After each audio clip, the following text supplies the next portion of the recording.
Today's chat is brought to you by the support of all our Twitch subscribers. Through the patronage you provide the Focus Fire chat team through the Twitch platform, we are able to provide you with the weekly podcast as well as the website and other aspects of Focus Fire chat. If you have any interest in becoming a subscriber of the FFC and gaining access to some exclusive features over in the Discord server, please be sure to visit our Twitch account and click on the subscribe button. If you're an Amazon Prime member, remember that you do have a free subscription to Twitch every month that can be used for this. And for those of you who are already subscribers, thank you again for your generosity. You may have heard the whispers of guardians gathering in the shadows, exploring the mysteries of this world and the worlds which surround us. We are all in search of truth. Sometimes we need to focus that search. Focus that fire. And so we come together. Welcome to Focused Fire Chat. Welcome to Focus Fire Chat, recorded live on July 3rd, 2020 over on twitch.tv/FocusFireChat. As always, I want to give a big shout out to our live chat here with us tonight. Thank you so much for joining us once again. This week's episodes are going to be focused around exploring League of Legends, which is a departure from Destiny because we are going to go back to extra lore for this week. This particular episode will serve as what we have come to call the intro session of the week's exploration. Before we go any further, however, let's run through a quick introduction of who all we have with us on the show. I promise this time there is more than two of us. As always, this is your host, Blue Crew 86. And this is the earworm soothing, viral transmission creating, lovely, utterly devious. Do you have a random generator for these names? Like that just spits out every... Oh, okay. I'm going to have to figure out a way to play the song behind your intro. Is it And last but definitely not least, in the hot seat as guest co-host and pretty much the person you're probably going to be listening to mostly the next couple episodes, we have our good friend DancingViru. Viru, how are you doing tonight, this afternoon? You're ahead of us, right? You're across the morning. Yeah, I'm in a sci-fi world. Okay. How's tomorrow doing? It's the Earth is flat. No. I thought this podcast could gain some flat Earth believers as in the community. Talking about flat earthers. I saw someone's. Oh my god! I love the jokes, but someone had a picture of like the guy that's like freaking out, and it's like the picture of a flat earther's face when he realizes that he's breathing in the atmosphere. Green's like I'm going to kill you. I'm just shaking my head. No, you don't understand. That's because the government made it that way. It looks like a sphere. Yes. But it's like, Oh my god! I could. We could put League of Legends on the side and just talk about the hilarity that is flat Earth. By all means, this podcast is going to be all about. Oh my god! Earth is flat. That is like one of my guilty pleasures is watching them just try to defend themselves, and it's just like, no, it's not how that works, dude. But oh my god. No, it is past 5 a.m. Well, that's good. At least it's not before 5 a.m. Yeah, I guess. The thing is, with the pandemic situation and the threshold between allergy season and the summer heat, it is kind of difficult, especially with my autism. I can't remember when I'm walking through naps, not really sleeps. Oh yeah. I've had stages of those. Yeah. Because of the way my mind works, no matter what happens, how tired I am, I always wake up over something after 4 hours. And then initially after a few hours fall asleep again if depending on time if I want to, and it's it's kind of weird experiencing the week instead of its days, you know? Right. Yeah. No, I can only imagine. I'm sure Green's going to have a couple questions for you here in a second, but I wanted to lead off, where can we find you on the internet? I know most people who are familiar with our Discord probably recognize your screen name at least. Yep. But where else can we find you? So I have started some pay-in theories in my OnlyFans. No, I'm just kidding. So yeah, people can find me under like pretty much DancingViru almost everywhere, on Twitter, on YouTube, and yeah, up until recently on Mixer as well, but I'm gonna discontinue that. Yeah, that's a thing right now, isn't it? Yeah, and on Twitch I stream games every now and then. Used to be quite a lot of League of Legends. Right now it's like a specific mode of it that we're gonna get into, as well as Magic the Gathering and this weird game called Destiny. I don't know if your listeners have heard of it. The dead one? Yeah, it's like it's I heard the games that are usually streamed the most are the dead ones, including the game that we're gonna talk about, obviously. Which also sits at the top of the directory 90% of the time. Yeah, I was about to say, I don't remember it ever not being at the front page. Yeah, it's mostly, I think, because how well structured and developed its esports community is, and all the esports events. And if I'm not mistaken, there was just one a spring cup or something, or is still ongoing. Yeah, well, because I remember when I first got that's actually kind of how I got introduced into the League of Legends, hype train. Basically, was the music and the cinematic shorts that they do for all their characters, which are it's up there with Overwatch quality in my opinion. I'm sure some people are gonna get offended, but it's amazingly well done. Their animation, and then how the story and the narrative is carried from literally from season to season. There's developments within the story within the champions, and I remember getting into the origin of these different champions. And I have never played League of Legends ever. I have no interest in playing League of Legends because I'm not a big fan of the genre. The what's it called? It's not a tower defense, but it's the lane thing. I don't understand it. We're gonna get into that. Yeah, to me that makes no sense. I'm I don't know what I'm supposed to click, but something blew up. But I remember the music, and then I remember watching the opening acts for what was the year? I think it was a couple years ago when they did the ARG headset with the dragon, where they had the dragon that took over the arena. And I'm it was insane how much production value and how much work went into this, just the opening act for this game. It's a video game, competition basically. Which for those who aren't super invested in esports like myself, I'm oh, this is actually really, really super serious. I never had that to me those are two wires that never get really connected ever. I know logically that it's very big, but I don't pay attention to things like that. So yeah. Does anyone know the band Against the Current? Yes, I do.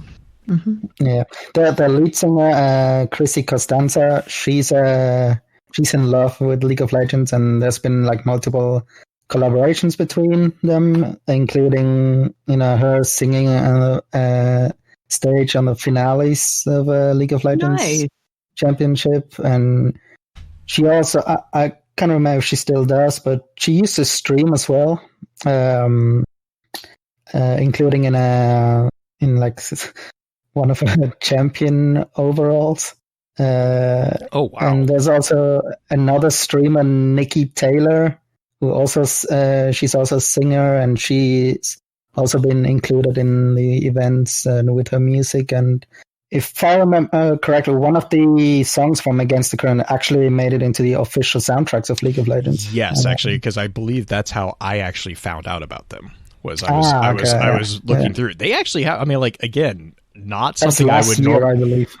Like, not something I would normally associate with video games, but their competition songs are like the theme song for that year, because they had Zed I think was like 2017 or 2016, and then they did the mashup for the KDA thing, which a lot of people are familiar with. Which is not a band, but it is a band. It's like a weird thing. That was like, was that 18? Was that 2018 that they did that in? It was definitely before last year. Right. Because it was the same year that they did. Oh God, I just blanked on but yeah, I mean, like the music. Actually, I've actually found artists from the opening ceremonies watching of the League of Legends stuff, which is interesting. It's an interesting path to take to discover somebody. Yeah. I'm curious, how long has League been around? Because I don't even know when it was originally released at this point, because it's always been there in my mind. Like it first hit the scenes in like 2009. Yeah, 2009. Okay. So it was pre-alpha 11 years? What? Yeah, Okay. I mean, last year there was the 10-year anniversary stream. Right, that's right. Okay. So, where they finally revealed all the other plans they had for their portfolio, and also spin-off games. And so I think up until 2010 or 11, it was like in beta. okay. Until the official launch. So I got into League 2014. No, 15. Okay. Yeah, 2015. Because I remember 2014, I was with my IRL friends, to Gamescom the first time, 2014. And that was also the year when Destiny 1 was released. And that was mainly like one of my reasons to go to Gamescom, to like experience that like in a convention. It's also where I found out about my autism, that autism and conventions do not go well together. Yeah. What was also interesting was during Gamescom 2014, so we weren't into League of Legends yet, but there was like a big League of Legends event going on, and we were actually kind of like impressed by it. It was like really like a huge deal. And then at the beginning of 2015, like I remembered into February, like one of our friends like got me into League. Like then one by one we tried it out, and then I think like for a whole year we've been playing it daily. And at first, looking at the lore was really overwhelming. Okay. So I just didn't do it and just enjoyed the gameplay. And as I learned more about the game, I realized there's been a lot of changes. Especially if you Google like the early pre-alpha or beta state of the game, especially, like a screenshot, like an in-game screenshot, you can see like the artistic differences to now. Now it's like it has like a unique graphic style, like it gains it. I'm sorry. Was the graphics originally similar to what Dota was, or did they completely shift away from their really, really hard just because of the relation between the two? I believe so. Yeah, it definitely didn't look like it looked like generic. Okay. Definitely. And I don't know if I haven't looked into Dota for quite some time. Maybe they've already had an artistic shift. But yeah, like right now, the graphics of League of Legends has its own identity. And what's really impressive is in terms of gameplay and client, it's always been the same. There's been like continuously updated, and it is like you can play it on a toaster. because it doesn't take much resources, and it is a very special game. I think if you want to trace back where the game came from, I think you can look almost back to Warcraft 3. Yeah, because that's where Dota spawned from, really, was... Yeah.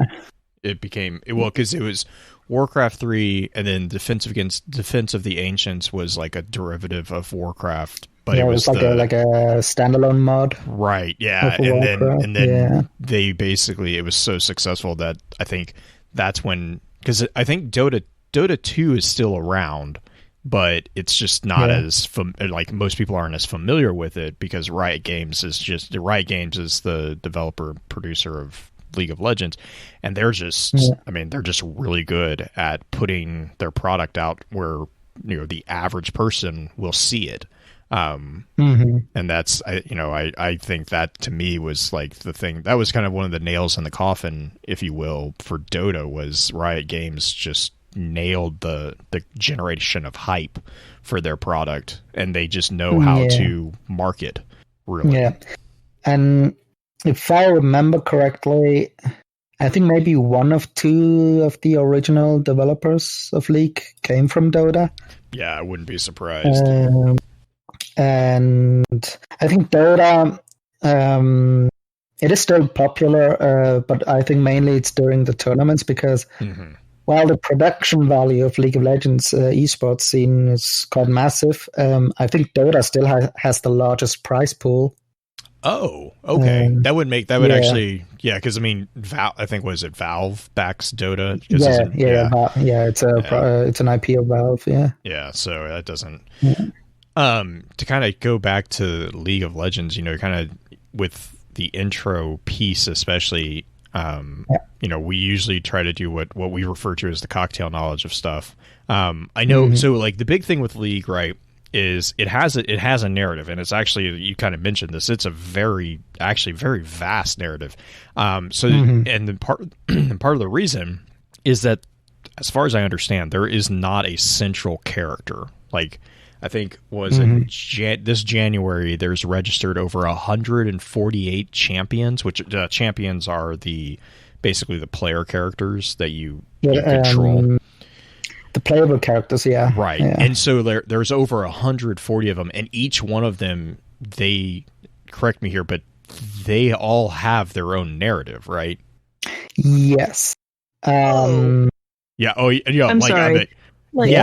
They 140 characters. No, I'm just thinking, not even from a narrative perspective, like the uniqueness of each character and how they perform and how you balance out a team must be and actually that's ridiculous. Where it's ingenious, because each of the characters, they're not cookie cutter into specific archetypes, but there's I think there's 5 or 6 archetypes, and the archetypes are very You'll have a champ. My understanding is you'll have a champion that could transcend 2 archetypes. I don't know if there might be a couple that do more, but archetypes are really specialized. You have an archetype that is literally a glass cannon, and I think we can definitely get into the archetypes within the advanced episode, because I think that's going to be really more about gameplay. But yeah, that's the ingenious thing that League and Dota and all these type of games, they really do have, is that even though you have over 140 characters to choose from, in reality you're really choosing 8. You're choosing an archetype to play, and that's where the lanes, when you start looking at maps and stuff like that, that's where the lanes start coming in play. Because if you go on the top lane or mid lane or bottom, or was bot lane, I think is the bottom one. Bottom bot lane. Those are geared to specific archetypes. And then there's the jungle. I think it's jungle, which is the area between the lane. There's strategies that are just I got lost and my head started hurting when I was reading all these different lane strategies that you can do. And then with League, there's various buffs and debuffs that you can get within the game and stuff like that. It's really actually really interesting. But the reason why it's the narrative is just like massive is because each one of them has their origin story up until, I guess that kind of transcends into the next thing is like the two settings really that exist. Up until the reboot that happened in 2014, all of these narratives were actually cohesive with each other. And they were all... And the cool thing that I like about the original setting when I was reading it is that the original setting, which was the 2009 to 2014 gameplay, was the narrative actually not only was extremely cohesive, it actually explained the game mechanics within the narrative. It was canonical for the players to be in game. It was like Magic the Gathering, basically. The players who were fighting were referred to as summoners. Now exactly, with the reboot, the summoner logic is still like that is still there, but the focus has shifted away from the Institute of War and the summoners, which we'll probably get into a little bit, but it's shifted away from them, and actually the reboot focuses almost exclusively on the champions. Problem with the reboot is that now the narrative does not it's not cohesive with gameplay. Gameplay is separate from the narrative, which is it makes sense, but it's also kind of sad because I'm like, oh, well, that means like, because I could see like in the original setting, like, you know, a champion wins, and you see this within like the earlier championships, like you'll have like the character sitting on the throne, but it's actually the champion that he was playing or she was playing. Like that champion became the most powerful character or figure in the game world. And it's just like, that was really cool to see that cohesion between what was actually happening and what was like in reality plus what was happening in the game world. I thought that was really cool. You guys had like this sub-series of Let's Chat episodes regarding game design. You had one about genres. Because this is something that I always have to wrap my head around every time I encounter a new game, and especially with complex games like League of Legends, because I find these kind of things are really mentally stimulating. But what I realized when engaging with the community, there's like so much like different and contradicting terminologies used to describe games. So in the community, it's obviously largely known as a MOBA, a multiplayer online battle arena. I think Riot Games calls it an action strategy, which I can see why. So what I like to call for myself is an isometric action RPG MOBA. Isometrics referring to the camera perspective. So it's like a between bird's eye view and a third person in a sense, where the camera is like slightly tilted from bird's eye view, so you can still see, you know, building structure like on the sides, and it's also the camera is static, cannot move. I believe Diablo has that. Yeah. Yes. I guess that's where Riot Games calls it an action strategy, because in like the typical strategy games, you have your mouse. Like with the cursor, you control your units and you move them by clicking on the direction you want them to go, on the specific location you want them to go, and that's how you control like the champions in the game. And another strategy aspect is obviously to destroy structures. But outside of that, there's nothing in common with strategy games, because in strategy games you will still build structures, which you don't do here. You have here more. League of Legends has more in common with the formula of action RPG that is like boxed into a MOBA. And as you said earlier, Blue, the idea of what the player is in League of Legends, we are all summoners, and we basically summon these champions from different worlds. Obviously, Runeterra in most cases. I'm gonna say why it's in most cases at the end of the advanced version. Right. Yeah. and this is something where so I wasn't aware of like a major reboot happening. It looks like there's been multiples of like minor and major rewriting of the structure. Oh, that kind of makes sense. Yeah, and I think they've been consistent since they actually curated this subpage dedicated to its universe, the universe.leagueoflegends.com. Since the creation of that, it's been consistent, and they also released a book, which I don't have, but that book apparently has the official timeline now. Okay. Which is still kind of contradicting a few stuff in the law, but I get into the advanced session into that because these might be artificially constructed loopholes, like purposefully constructed loopholes. Because it's interesting that you mentioned a reboot, because I believe up until that reboot, even like us summoners were actually had a like integral part into the story. Now they seem to be like removed. Right. Yeah, that was my understanding, was that like the entire point was Valoran was under the Institute of War, and they used the Institute of War to settle disputes and entertain the masses. And so that's where like summoners were basically the gladiators of the Institute of War, which is where the League of Legends name comes from. The Institute of War is called the League of Legends. And so they would use summoners to settle disputes between different groups, countries, what have you.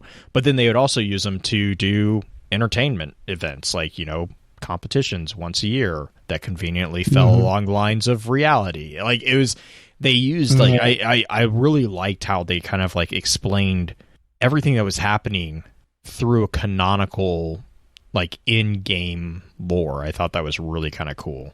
So here's my question to kind of tie us back into the story a little bit more, is how do the individual summoners become a part of the League of Legends? Like, you mentioned gladiators, and those were enslaved, but with these guys, is it the same concept, or is there a like a pool, a winning pool? Like, is it a enslavement like gladiators, or does it have something different going on? So yeah, that's like an interesting and unfortunately a conflicting question, because so when I got in, so I never like properly into the law. I like every now and then I read a few things when I was interested in a champion, because obviously these visual themes are very cool, and so every now and then I read something, and up until like last year maybe, and then like at the beginning of this year when I read again, none of that is there anymore. Like the deal about summoners being gladiators and Valorant, none of that is there anymore. Like up until that point, like I still remember reading about that the summoners might have been like a descendant of like very ancient war, which I also can't find anything about it anymore in the official subpage. And it is quite possible that that they have like something different in mind that might connect back to the original narrative meaning. Because so far with the concept of, especially now that they recently teased the idea that League of Legends now actually is a part of a multiverse. There's still like some ways for like summoners to get like to actually get back into the story. But yeah, with that original meaning and with what we're doing now, that does tie like to the genre of MOBA, multiplayer online battle arena, and It used to have 3 different modes. One of them is the classic, the main one, so to speak, the Summoner's Rift, which is the 5v5 modes. To my understanding, MOBAs are usually always on the same map, depending on the mode. Like if there are multiple modes, each mode usually has like its separate map, but it's not like the classical multiplayer games where you have a rotation of different maps. It's always the same map, and I think that's why they're quite prominent in the esports scene, because the consistency. The consistency, and it's an easy onboarding experience, and you have in the context of MOBA in League of Legends, you have that map, Summoner's Rift, for 5v5. It's symmetrical. Mm-hmm. And like the game decides which side your team's gonna be. Like you're either bottom left or top right, and you basically like play like diagonally, and with the 3 lanes that Blue mentioned earlier. We have the top lane, the middle lane, and the bottom lane. The mid lane, you can actually get like the quickest to the other side, which does affect the gameplay and how it affects the momentum of the team play and such. Mm-hmm. And the champions that you summon from Runeterra or others. They are like classified in there are like 6 classifications, like 6 classes. Mm-hmm. I don't necessarily agree with the classification. I'm gonna tell you right now why. So these 6 classes are fighter, marksman, mage, assassin, tank, and support. The problem I have with these classifications is like some describe the way they fight, while others rather describe the effects of their mechanics. And it's they did, like Riot Games did like acknowledge that and mention that they will do like a rework of classes, of a rework of classifications to make it easier for the player to understand like what kind of champions. Is there only a certain? I'm sorry. I was just going to ask if there's a certain amount of each class that you can have per round, or could you have an entire match of fighters? I know it probably wouldn't strategy-wise be a good idea to do that, but I just remember Overwatch being kind of like the closest approximation to how they have classes now. Mm-hmm. You used to be able to play all like sniper type character or the precision shot. And it was just a meme then. I don't know if that's still available in League as well. Mm-hmm. Technically, yes. You could do this. There's no limitations to that. Okay. What's also important to note here is a lot of champions have double classes. Like they have a primary class and a secondary class. Mm-hmm. Like quite a lot of supports. Like support champions are also mages. They're also tank supports. Most tanks are also fighters. They're like mage assassins, marksman assassin, and all these like variations, which like usually reflects the ability they have. So when you have like a group of 5 people, or you get a matchmate with other 4. You usually go into the matchmaking by selecting a role. I can remember, I think originally the game did not specify roles. This is something that the developers like just embraced how the community interacted with it.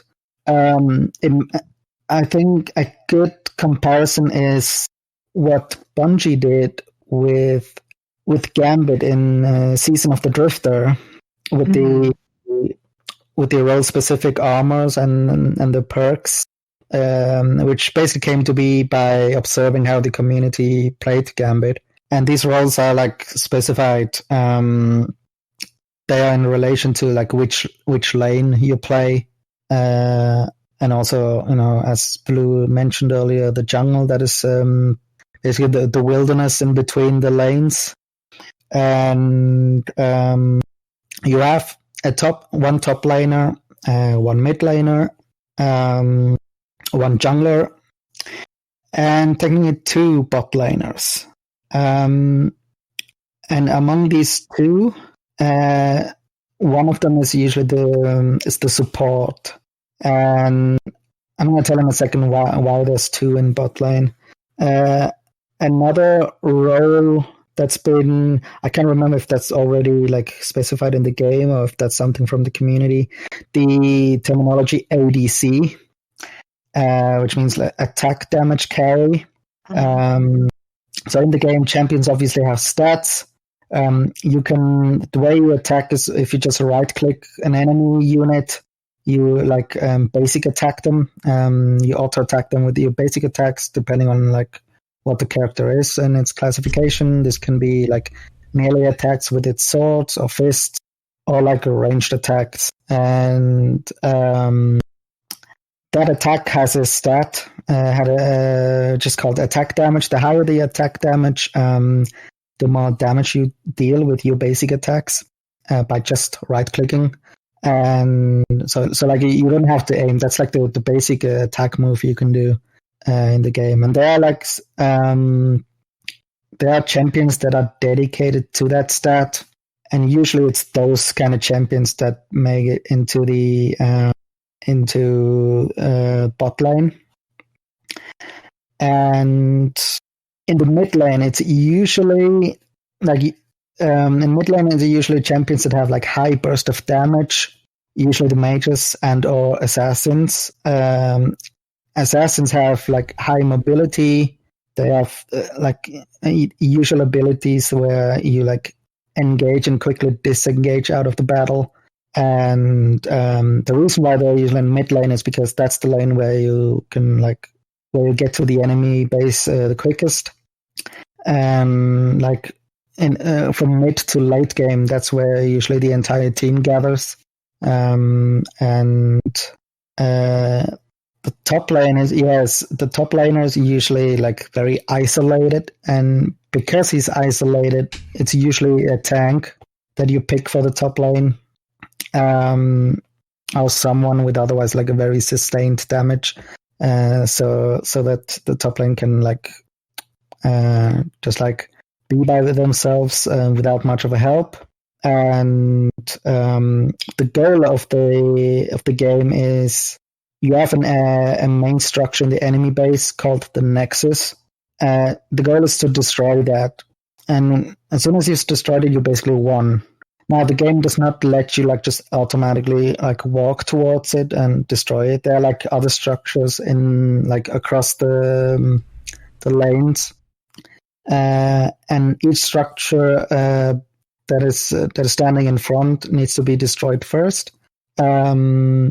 On each lanes, you have these towers that will automatically shoot at the enemy units.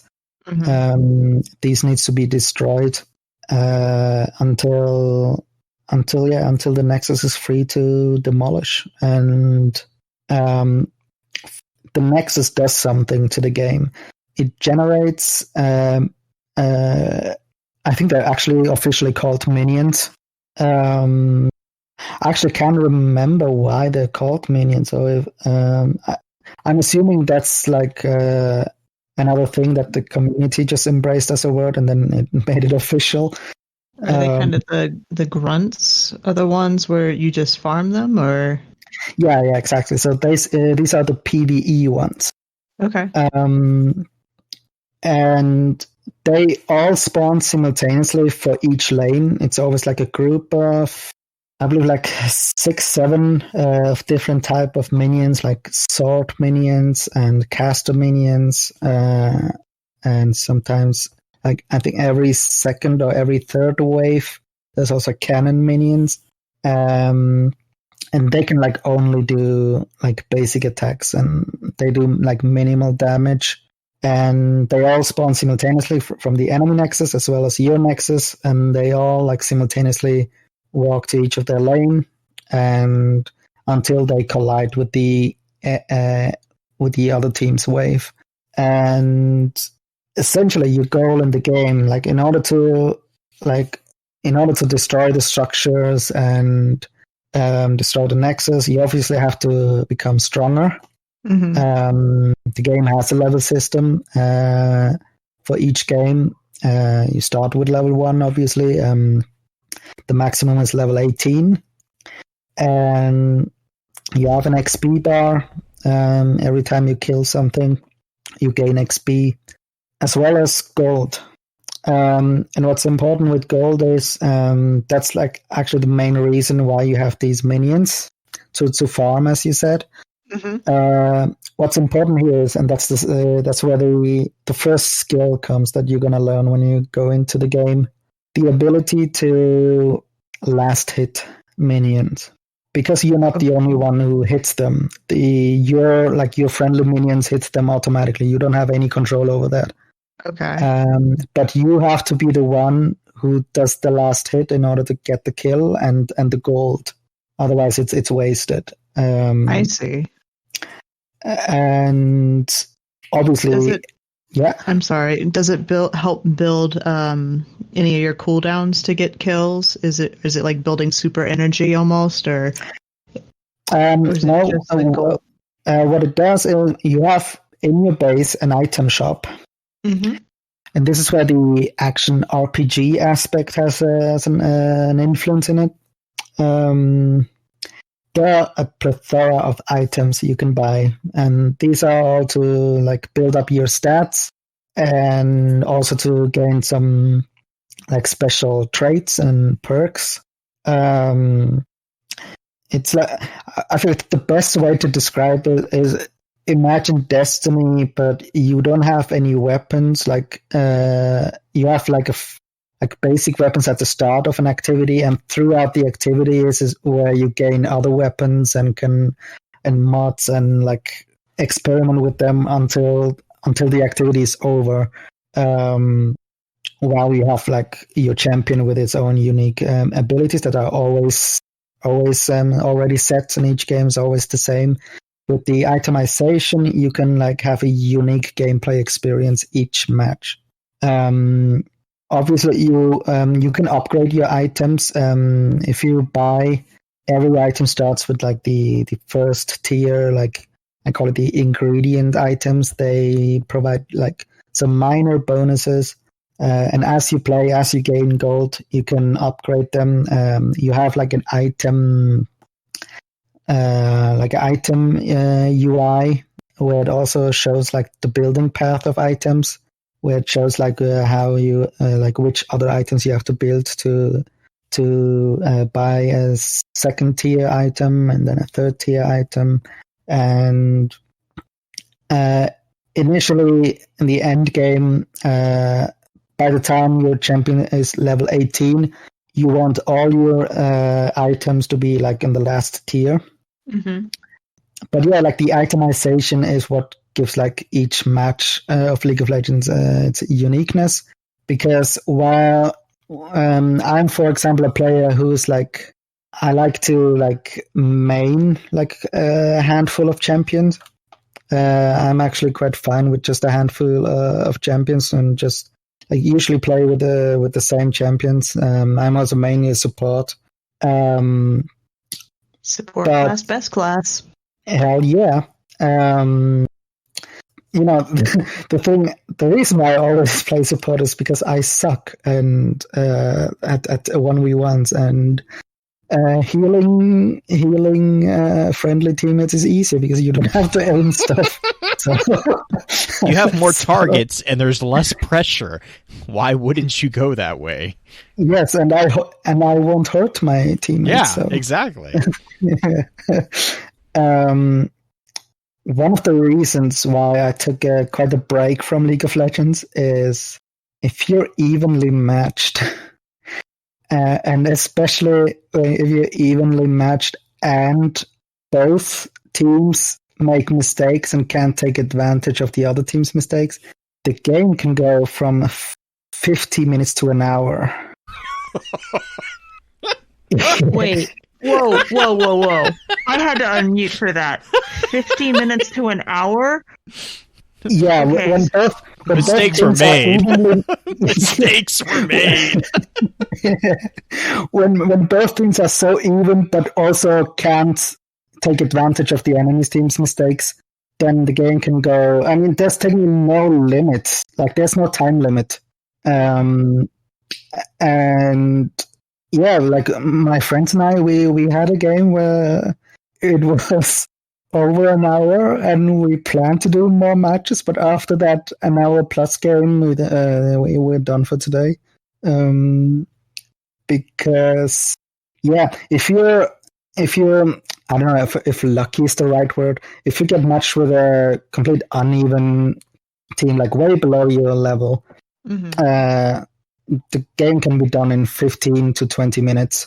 And usually, you can be quite happy with like a 30-minute game, because 30-minute games are usually the ones that can go like either way, and the victory is also satisfying, and as well as the defeat makes sense. And while anything after 30 minutes, like up from 40 minutes to an hour, can be quite frustrating, and even the victory.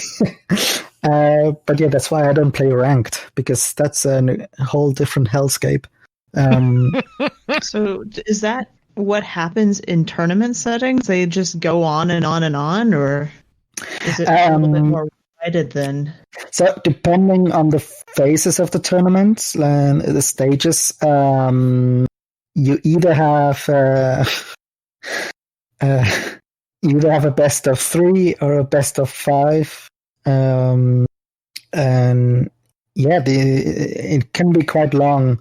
Like usually, especially I think once you reach the quarterfinal segment or semifinal, that's where you only have like one official encounter per day.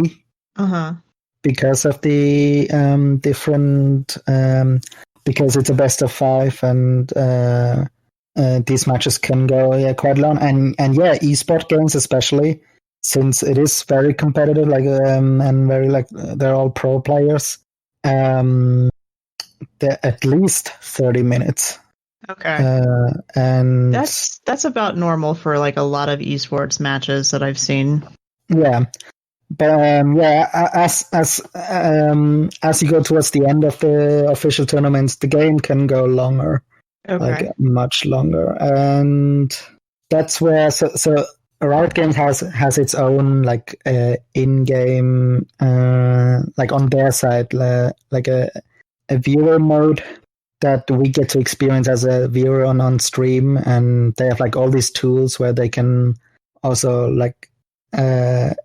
skip back in time to repeat what just happened, and then nowadays they also even have tools to draw things on that, to focus on which champion to look at, to rewatch a scene that just happened. Usually it's the highlights are usually when team fights are happening. When the laning phase is over, everyone has the items they've built, the main items, and they're ready to walk through the mid lane to get to the enemy team as quickly as possible. And that's where the highlight happens, that's where the tactical decisions and your your reactionary skills come into place.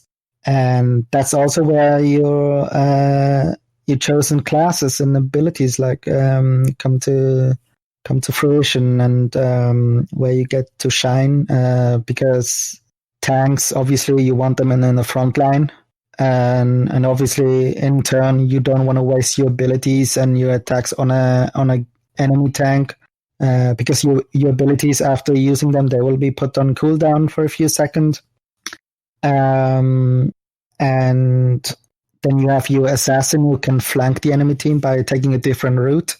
and usually the assassin wants to kill the enemy's ADC, the attack damage carry, who's usually the marksman, because they can just stay behind and they do the highest amount of basic attack damage, and they are protected usually by a supporter who can either enchant their attacks or like heal them. And marksman is like all your typical like ranger, like whether it's a crossbow or like a longbow, a sniper rifle, spears made of souls, your usual ranged items. Now, I mentioned there's a jungle. The jungle, this is a very special thing, and it's been like reworked over time every now and then. That's the role of the jungler, and he has a different experience than the laners. What the jungler does is he goes to like clear like little camps of monsters. That's how he gains XP and gold. But also, he when he clears these monsters, he gets like a buff. And then what the jungler usually does is to then gank lanes to help out your laners, and then go back to another jungle camp. And as I mentioned, the map is symmetrical, so any aspect of the jungle is also symmetrical and looks the same on the opposite side, as well as the monsters. Like there are always like two variations of the same, like in each of the opposite sides. And except for 2 to 3, and this is where I'm going to explain why the bot lane gets to have 2 champions, as far as I know, based on what I've read. So in the bot side of the jungle, there's like a dragon pit. At some point, that dragon's going to spawn. And there's no second dragon on the upper side of the jungle, and that dragon can give you like a major bonus. And the more dragons you like, these gonna respawn with like different types of dragons, and the more dragons your team has cleared, the more like stackable bonus they're gonna have. And it used to be like just like the same dragon over and over again. Now we have elemental dragons that will take turns in spawning in the dragon pit. We have the mountain dragon, the ocean dragon, cloud dragon, and the fire dragon, and they each give like a different bonus. So whether it's like your ability power, or like your health, or like your mobility, and they have stackable bonuses. And because that dragon is kind of like a mini boss, like a PvE mini boss, and is in the bot side of jungle, that's why the bot lane needs a second champion, and that's why the meta has shifted like years ago into the bot lane having the support champion, so that when the jungler needs help for the dragon clear, he can ask the 2 bot laners, and the more champions, the quicker he can clear the dragon. And it doesn't matter which one of your team gets the last kill. I mean, outside of the gold you're going to get, but all your teammates going to get the dragon bonus. Now, I forgot to mention something earlier. How do support champions earn gold? Because we support players, we don't get to farm minions. Instead, at the beginning of the game in the item shop, there is a gold income item that we specifically buy. And they're like, basically there are 2 variations. Either you get like a small amount of gold every time you hit an enemy champion, or you help your lane partner by executing minions, and by doing so, you basically share. I mean, it's not actually sharing. You basically copy the gold earning. Like your lane partner gets the gold as well as you, as long as you you are the one who executes a minion, but you cannot always do that. You always have like 3 charges, like up to 3 charges of these minion executions, which will like recharge over time. And that's how we gain our gold. And in the late game, once gold doesn't really matter, once we have all our major item builds, it will get to a point where even the support champion might want to sell their gold item and buy an actual item and maybe even help with damaging and killing. Because once the game is like in the end game, it doesn't matter if the support champion gets some kills. But yeah, like that's like basically the economy. That's how you get stronger in order to like push forward. Obviously, it is a PvP, like champions killing other champions, but the main object is to destroy structures and to move forward until you destroy the nexus.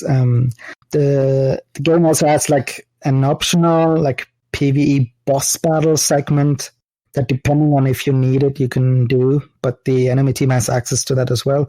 And that's when I mentioned the dragon, I said it doesn't have like it isn't mirrored on the map, but there is a pit on the other side, and that's where the Baron is. The Baron is like a Hydra-like creature, very large. It is not advised to fight him at the beginning, but he gets like a very powerful bonus. When your team gets to kill the Baron, you're like slightly empowered with your attacks, but the most important thing is when you walk with your minion waves to destroy the enemy structures, all your minions they are enlarged, and also like that their attacks are much stronger. And as long as you're like in the surroundings, like in the radius, they are empowered and deal much more damage. And that's usually important when you like matched against an even team and you need the Baron bonus to turn the tides, and things like that. Yeah, so that's like basically the gameplay aspect of things. And each is one important thing. So each champion, the typical formula is each champion has 4 abilities and 1 passive ability. Okay. Out of these 4 abilities, 1 is obviously the ultimate. And these abilities are on the keyboard. It's the Q, W, E, R. R is the ultimate. I think some like Overwatch players who got into League, they obviously rebind that to Q, with Q being the ultimate, because that's how it is on the PC. And yeah, I said that's the typical formula. Some champions, it's also depending on their lore. They don't necessarily have like your typical ultimates. That like some have instead just like 4 basic abilities instead. Some have this. Some can like morph into another creature. Some are shapeshifters, and so their ultimate is basically to like shift shapes. And once they do that, or shift modes to generalize it. Once they do that, they have a different set of 3 abilities, and then they can hit ultimate again to change back. And then one, for example, Karma, one of the champions I play as a support, she has, when the game starts, she already has her ultimate unlocked. Because the thing is, you have to unlock your abilities as you level up. Every time you level up, the game tells you like which ability you want to unlock. And once you unlock them, you also level them up. Like your abilities, you can level them up to 3 to 4 times, I believe. And leveling up basically means each time you level up, your ability deals more damage and or decreased cooldown. but as well as increased mana cost. Each champion has a resource bar next to the health bar. It's mostly mana, and basically when you use your abilities, they cost mana, which will automatically start regenerating, but very slowly, unless you build items towards mana, like faster mana regeneration, then you can like spam your abilities basically. Spamming, you don't like stagnate with your mana. You also have to consider the cooldown reduction, for which there are also items to build. If you want to together with mana items to like just spam your abilities. And yeah, these abilities, these can be projectiles, like linear projectiles, for which you have to aim with your mouse, like with your cursor. Ultimates can usually be like global, like they have a global reach, and you can like just click on something, or it's like as I mentioned, like an empowering state, or like changing modes, or like usually a one-shot skill shot attack. And the champion I just mentioned, Karma, she has her ultimate already available at level 1, and I get to like unlock another ability, and because her ultimate is basically to give me the option of an empowered, one of the 3 empowered abilities, like for the 3 basic ones. So I hit R, I hit ultimate, then within a few seconds I have to decide which empowered ability I want to use. And you have like similar outliers where instead of an ultimate you have like something different in place. And obviously when you think about it, a champion who instead of an ultimate changes modes to have like 3 different set of abilities has technically instead 6 abilities. In terms of mechanics, it is quite as sandboxy as Destiny is with mechanics. Like there's like I haven't seen like a limit in the creativity, and I think that's the appeal of playing League of Legends. Mm-hmm. Well, and I mean, so like really quick to jump in there, like I think that's probably a good part to segue into the advanced session, because I think one of the things you mentioned, right, is like knowing the game mechanics is a great way to then really appreciate the story. I want to say story mechanics because that makes total sense in my head, but that's not the right way of saying that. But the narrative, right? The narrative design. Yeah, so let's do a quick round of intro shoutouts, and then for the stream here, we'll take a quick break and then jump into the advanced session. For those listening to the podcast, you got to wait a couple of days. Sorry, you weren't at the live stream. But so for the intro session, do you have any shoutouts for us for just real quick? Actually, let me have a little look. There she is. I want to shout out a developer at Riot Games. She is a senior game designer at Riot Games. I'm pretty sure she is working like in League. It's like I think a few things shifted since Valorant came out. But yeah, shout out to Katie Keronis. I think that's how you pronounce that name, like Keronis. Because Katie is also a Destiny player. Nice. She had a very funny tweet the other day where she said something along the lines of that Destiny weapon names and anime song titles have the same energy. And it's funny because it's so true.